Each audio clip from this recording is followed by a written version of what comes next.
Railway निजीकरण कर दिए, एयरपोर्ट निजीकरण कर दिए, सब कुछ निजीकरण करके उसके बाद कर्जा क्यों? छत्तीसगढ़ में बात करूं तो सिर्फ और सिर्फ 20,000 है। मैं अगर अभी पूछूं कि पंजाब में कितना लोन है, कितना कर्ज है, तो जवाब दे पाओगे? स्कूल के 50% बच्चे 9वीं 11वीं में फेल होते हैं जांजगीर में। हेलो दोस्तों, आप सबका स्वागत है हमारे चैनल ढाका डिबेट शो में। दोस्तों, आज की वीडियो में हम देखने वाले हैं दोस्तों छत्तीसगढ़ में पब्लिक का क्या मूड है, उस पर डिबेट हो रही थी, जिस पर पब्लिक ने देश के कर्ज को लेकर बीजेपी पर कसा तंज। तभी एंकर ने पब्लिक का कर दिया बोलती बंद। दोस्तों, अगर आप वीडियो पर नए हैं तो वीडियो को लाइक करें और हमारे चैनल ढाका डिबेट शो को सब्सक्राइब कर हमें सपोर्ट करें। तो चलिए दोस्तों, शुरू करते हैं। चैनल को सब्सक्राइब करो पहले, हाँ जल्दी करो। मुझे पता है कि आप लोग नहीं करते, वीडियो देखते हो लेकिन सब्सक्राइब नहीं करते। ये लाल कलर का बटन नहीं, इसे दबाओ, जल्दी दबाओ, जल्दी दबाओ, फिर मैं शुरू करूँ। दबा दो जल्दी।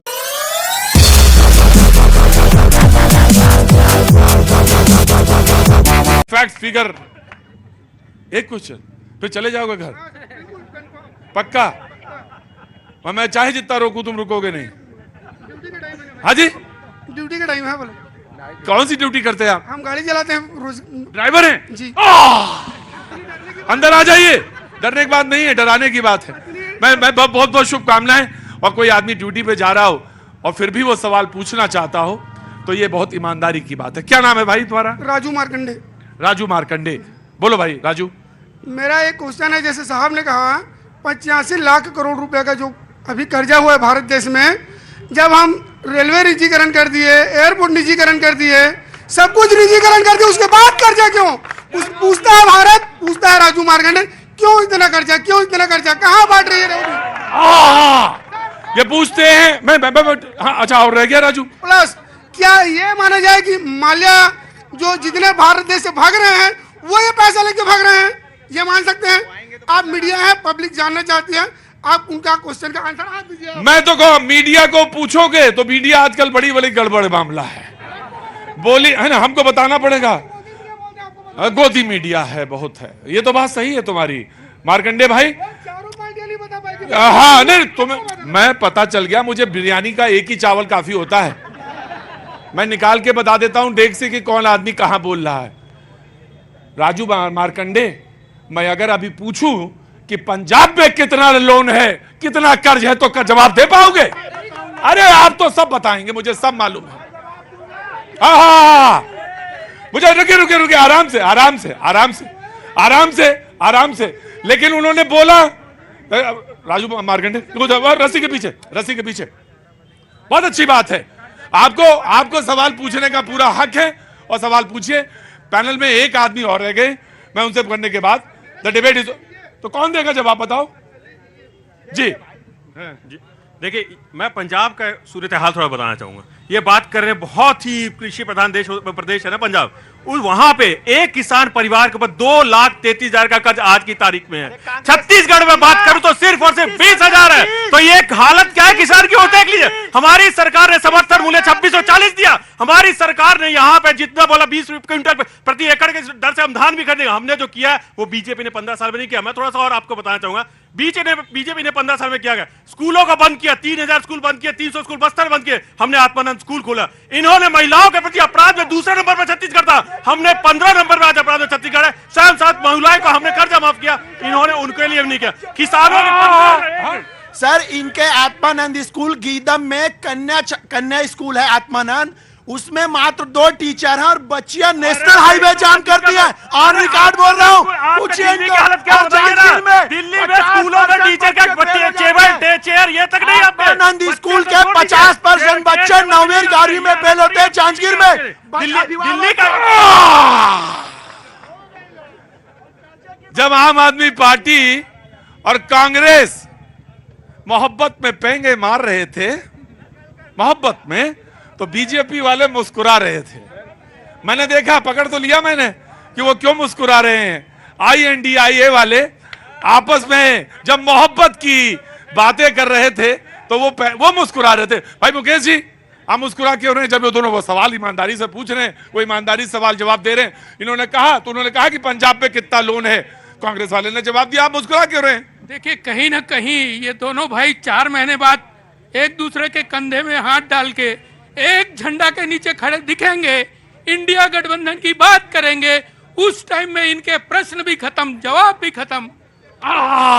मैं जी लास्ट सबसे इम्पोर्टेंट चीज बहुत बहुत शुक्रिया। और ये पैनल के हमारे लास्ट पैनलिस्ट हैं जी। सबसे जरूरी बात यह है कि किसी को भी तंबू का मकान देकर, तंबू की व्यवस्था देकर कोई परमानेंट मकान की अगर खुशी उपलब्धि जताना चाहे तो कांग्रेस जता सकती है। मैं इसका उदाहरण देता हूं भैया। सबसे इंपॉर्टेंट चीज है हमारे यहाँ शिक्षा, जिसपे बहुत बात हो रही है, बेरोजगारी की बात हो रही है। पीएससी में ऐसे आदमी को बैठा दो कि और आप एग्जाम के पैसे नहीं ले रहे हैं यहाँ पे, बहुत बड़ा उपलब्धि है आपका प्रदेश में। फॉर्म भर सकते हैं सारे बच्चे यहाँ, पर वो बच्चा जो है फॉर्म भर के किस परीक्षा को दे रहा है? जिस परीक्षा में पहले ही लिस्ट बनी हुई है, सोनवानी साहब पहले ही तय कर चुके होते हैं कि कौन अध्यक्ष बनेगा, कौन उपाध्यक्ष बनेगा, कौन कहाँ पर पीएससी में डीएसपी बनेगा, जिस भी पद की व्यवस्था है वो सारी व्यवस्था ये लोग कर लेते हैं। अब दूसरी बात, इन्होंने मैंने जो टेम्पररी मकान वाली बात कही भाई साहब, वो ये बात है सबसे जरूरी आप ये समझें कि हमारे यहाँ पर आत्मानंद स्कूल जिसको बहुत प्रचारित कर रहे हैं ये लोग, सबसे फ्लैगशिप योजना है गवर्नमेंट की। इसमें सबसे इंपॉर्टेंट बात यह है कि आप उसमें जो टीचर्स को रख रहे हैं वो टेम्पररी हैं। टेम्पररी व्यवस्था के साथ वो लोग कैसे परमानेंट व्यवस्था तक पहुंच पाएंगे, कैसे वो पढ़ा पाएंगे? ना ना ना ना, आपने टेम्पररी टीचर्स की नियुक्ति की है नहीं। देखिए शिक्षक, छत्तीसगढ़ को शिक्षक कब मिला था? 2018 में, क्योंकि उससे पहले शिक्षक कर्मी होते थे। हमने सीधी भर्ती की है। 23 साल के इतिहास में पहली बार छत्तीसगढ़ में सीधी भर्ती हुई है शिक्षकों की। सारे टेम्पररी स्ट्रक्चर हैं, सब लोग सेजस के अंदर हैं। इनको कलेक्टर के अंतर्गत रखकर मानदेय दिया जाता है, जो कि अगर प्रिंसिपल चाहे तो उस बच्चे की उस कर्मचारी की सैलरी नहीं आएगी। एक प्रिंसिपल, एक कलेक्टर, इनको दैनिक वेतन भोगी जो कलेक्ट्रेट में नगर निगम काम कर रहे हैं ना, उसकी व्यवस्था भी फिर भी उन टीचरों से पुख्ता है। ये बात आप चेक कर सकते हैं। यही मैं बोली, ये बी टीम है। बीजेपी की कोई बी टीम छत्तीसगढ़ में है तो ये सामने ये इतना समझाएंगे और भी कि सारी अल्फाबेट्स भूल जाए। सवाल आ गया क्या? पहले जवाब पूरा होने तो फिर आता हूं आपके पास जी। मैं क्या बोल रहा हूं, देखिए इन्होंने सुरक्षा दी अपने 24 नेताओं की। बीजेपी वाले मजा ना लेते थे, तभी आ रहा हूं मैं आपके पास। हाँ ठीक, कांग्रेस में से किसी नेता को एसपीजी सुरक्षा नहीं मिली, मगर अमित जोगी जी को मिली एसपीजी सुरक्षा। मतलब 24 नेता इनके और एक अमित जोगी जी, मगर कांग्रेस के एक नेता के पास एसपीजी सुरक्षा दिल्ली से नहीं मिलती है। तो ये बी टीम है, पहली बात। दूसरी बात, टीचर की जो बात, पहले सवाल का जवाब इसका ये जवाब है कि पहली बात तो हमने इलेक्शन कमीशन से मांग की थी और उसमें 24 नेताओं में एक लोग को मिला, पहली चीज हमारे पार्टी के नेतृत्व को। और दूसरी बात मैं माननी को बता दूं कि पिछली बार जिस सरकार में ये आए हैं, जो शासन किया उस शासन में हमारे 7 लोग थे, 7 विधायकों की पार्टी है और छत्तीसगढ़ की एकमात्र रजिस्टर्ड पार्टी है ना। तो इतना सम्मान और इतनी सुरक्षा की चिंता तो ईसीआई करेगा। 5 से 7% वोट है। अरे नहीं, इतना तो कम से कम 5 से 7% वोट मुझे बता। हालांकि इसका मान इनके लिए नहीं है, क्योंकि आप जब चरम पे होते हैं अपनी राजनीति के तो एक दम आ जाता है, उस दम में है तो कोई बात। चरम पे जरूर है, मगर आपके अंदर रहम आ गया। जनता के लिए चरम पर है, उनके काम करने के लिए चरम पे है, किसानों के लिए, आदिवासियों के लिए, मजदूरों के लिए, युवाओं के लिए, शिक्षा देने के लिए, रोजगार देने के लिए। तभी 22% जो बेरोजगारी देता, आज वो 1% से कम है। जो महिला स्वयं समूह को कर्जा था, आज वो कर्जा माफी है। जो शिक्षक